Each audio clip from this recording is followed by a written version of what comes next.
അല്ലെ എല്ലാ കാര്യങ്ങളും അന്വേഷിക്കുകയാണല്ലോ. SIT 2017 അതിന് മുമ്പുള്ള കാര്യങ്ങളിലേക്ക് പോകാൻ ഹൈക്കോടതി അനുമതി കൊടുത്തിട്ടുണ്ടല്ലോ.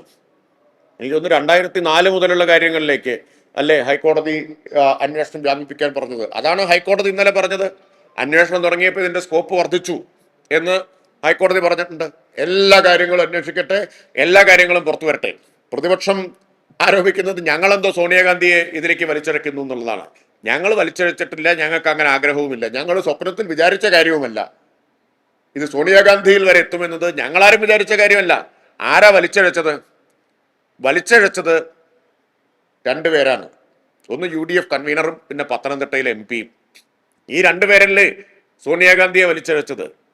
ഈ സ്വർണം കട്ടവനെയും കട്ട മുതൽ വിറ്റവനെയും വിറ്റ മുതൽ വാങ്ങിയവനെയും ഒരുമിച്ച് വലിച്ചഴച്ച് സോണിയാഗാന്ധിയുടെ വീട്ടിലെത്തിച്ചത് ആരാണ്?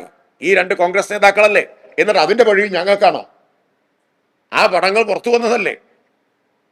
അപ്പൊ അത് ഞങ്ങൾ പറയാൻ പാടില്ല എന്നുള്ളതാണോ? ഞങ്ങൾ ചോദിച്ച ചോദ്യത്തിന് ഇതുവരെ മറുപടി പറഞ്ഞിട്ടില്ലല്ലോ. എങ്ങനെയാണ് Z+ കാറ്റഗറി സുരക്ഷയുള്ള സോണിയാഗാന്ധിയുടെ വസതിയിൽ ഈ കൊടും ക്രിമിനലുകൾക്ക്, മോഷ്ടാക്കൾക്ക് പ്രവേശിക്കാൻ അവസരമുണ്ടായത്? രണ്ട് കാര്യമാണ്. സാധാരണക്കാരന് പോലും കയറാൻ പറ്റാത്ത വസതി, കരുണാകരനും ശശി തരൂരിനും വരെ മുമ്പിൽ വാതിലുകൾ തുറന്നിട്ടില്ലാത്ത അതീവ സുരക്ഷാ മേഖലയിലുള്ള വസതി. അവിടെ കയറിയതാരാ? അവിടെ കയറിയത് കൊടും ക്രിമിനലുകൾ, മോഷ്ടാക്കൾ. ഒന്നല്ല, 3 പേർ. അവരെ കൊണ്ടുപോയതാരാ? 2 കോൺഗ്രസ് MP-മാർ. അതിനുള്ള ഉത്തരല്ലേ പറയേണ്ടത്. പ്രതിപക്ഷ നേതാവിന്റെ ഒരു പ്രത്യേകതയുണ്ട്. നിയമസഭയിൽ ഉത്തരം പറയേണ്ട ഒരു കാര്യത്തിന് അദ്ദേഹം ഉത്തരം പറയില്ല. പിന്നെ പുറത്തിറങ്ങി വന്നിട്ടാണ് അദ്ദേഹത്തിന്റെ ഏകപക്ഷീയമായിട്ടുള്ള പ്രകടനം. സഭയിൽ നിന്ന് ഞങ്ങൾ ആവർത്തിച്ചു വെച്ചല്ലോ, ആരാണ് സോണിയാഗാന്ധി ഇതിലേക്ക് വലിച്ചഴിച്ചത്? അത് കോൺഗ്രസ് ആണ് പരിശോധിക്കേണ്ടത്. അത് പരിശോധിക്കാനുള്ള ധൈര്യം കോൺഗ്രസിനുണ്ടാവുമോ? എന്തുകൊണ്ടാണ് ധൈര്യം ഇല്ലാത്തത്? എന്തുകൊണ്ടാണ് ധൈര്യമില്ലാത്തത്? ആദ്യത്തെ വെളിപ്പെടുത്തൽ ആരുടെയാണ്? പോറ്റിയുടേതാണ്. കാണാനില്ല എന്നുള്ള വെളിപ്പെടുത്തൽ. ആ വെളിപ്പെടുത്തൽ നിയമസഭയിൽ ഉന്നയിച്ചതാരാണ്? പ്രതിപക്ഷ നേതാവാണ്. ആര് തമ്മിലാണ് അന്തർധാര? പോക്കറ്റടിക്കാരൻ പോക്കറ്റടിച്ചിട്ട് ഓടുന്നത് പോലെയല്ലേ പോറ്റി സ്വർണം കാണാനില്ല എന്ന് വെളിപ്പെടുത്തിയത്? പോറ്റിയുടെ സഹോദരിയുടെ വീട്ടിൽ നിന്നല്ലേ കണ്ടെത്തിയത്? ഇതൊന്നും ആളുകൾക്ക് മനസ്സിലാവില്ല എന്നുള്ളതാണ്. നമ്മൾ സാധാരണ പറയുന്ന ഒരു ഉദാഹരണമാണല്ലോ, ഉത്സവപ്പറമ്പിൽ പോക്കറ്റടിച്ചിട്ട് ഓടുക, പോക്കറ്റടിച്ച് എന്നും പറഞ്ഞിട്ട്.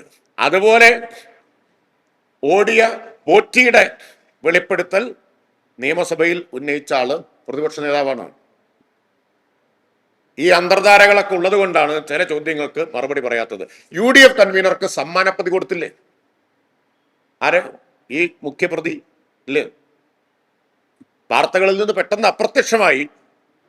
UDF കൺവീനറുടെ വിശദീകരണം എല്ലാവർക്കും വളരെ പെട്ടെന്ന്, നിങ്ങൾക്ക് എല്ലാവർക്കും, ഞാൻ മാധ്യമങ്ങൾക്കാ പറഞ്ഞു, അത് വിഴുങ്ങുകയും ചെയ്തു. എന്തായിരുന്നു? ആ സമ്മാനപ്പൊതിയിൽ വെറും ഈന്തപ്പഴം മാത്രമായിരുന്നു എന്നാണ്. അല്ലേ? പഴയ ഈന്തപ്പഴത്തിന്റെ കഥ ഓർമ്മയുണ്ടോ? അത് കേരളത്തിൽ എത്ര ദിവസമായിരുന്നു പ്രൈം ടൈം ചർച്ചയായത്? അത് കേരളത്തിൽ എത്ര ദിവസമായിരുന്നു ലീഡായിട്ട് ഓടിയത്? പഴയ ഈന്തപ്പഴത്തിന്റെ കഥ. ഈന്തപ്പഴത്തിന്റെ ഉള്ളിൽ സ്വർണമുണ്ട് എന്ന് ദിവസങ്ങളോളം ചർച്ച ചെയ്തവരും അച്ചടിച്ച് പ്രചരിപ്പിച്ചവരുമാണ് UDF കൺവീനർ പാവം ഉണ്ണികൃഷ്ണൻ പോറ്റി ഈന്തപ്പഴം കൊടുക്കാൻ വേണ്ടി വന്നതാണ്. അത് വിശ്വസിച്ചത് അല്ലേ? കാലത്തിന്റെ കാവ്യനീതി എന്ന് പറയുന്ന ഒന്നുണ്ട്. ആ സമ്മാനപ്പൊതി ഈന്തപ്പഴമാണ് എന്ന് വിശ്വസിക്കാൻ മാത്രം. നിഷ്കളങ്കരാണെങ്കിൽ വിശ്വസിക്കട്ടെ. ഉണ്ണികൃഷ്ണൻ പോറ്റിയെ പോലൊരാള് കൊടുത്ത സമ്മാനം വെറും ഈന്തപ്പഴമാണ്. ആ ഈന്തപ്പഴത്തിൽ വേറെ പ്രശ്നമൊന്നുമില്ല. പക്ഷെ പഴയ ഒരു ഈന്തപ്പഴത്തിൽ സ്വർണം തെരഞ്ഞു പോയവരാണ്.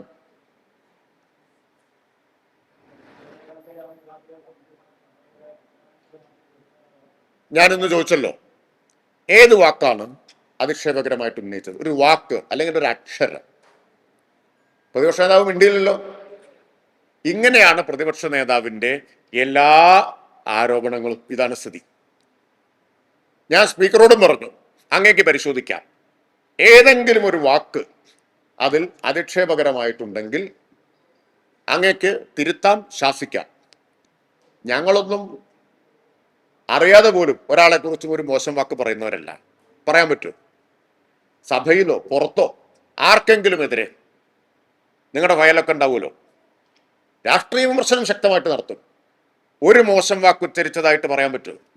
ഞാൻ പ്രതിപക്ഷ നേതാവിന്റെ മുഖത്ത് നോക്കി പറഞ്ഞല്ലോ, അങ്ങ് മന്ത്രി ശിവൻകുട്ടിയെക്കുറിച്ച് പറഞ്ഞ വാക്കുകൾ എന്തെങ്കിലും ഞാൻ പ്രിയങ്ക ഗാന്ധിയെ കുറിച്ച് പറഞ്ഞിട്ടുണ്ടോ? ഒന്നും മിണ്ടിയില്ലല്ലോ പ്രതിപക്ഷ നേതാവ്. അതാ പറഞ്ഞ അവിടെ പറയില്ല, ഇവിടെ വന്ന് പറയാണ്. ഞാൻ എപ്പോഴും വെല്ലുവിളിക്കുന്നു, സഭയ്ക്ക് പുറത്ത് സഭാരേഖകളിലുണ്ട്, ഏതാണ് അധിക്ഷേപകരം എന്നൊന്ന് പറയട്ടെ. അതിലൊക്കെ ഞങ്ങൾക്ക് നല്ല ആത്മവിശ്വാസം ഉണ്ട് കേട്ടോ.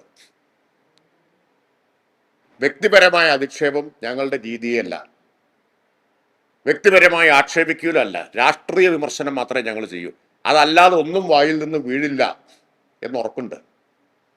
നിലവിട്ട് പറയുന്നതൊന്നും ഞങ്ങളുടെ രീതിയല്ല.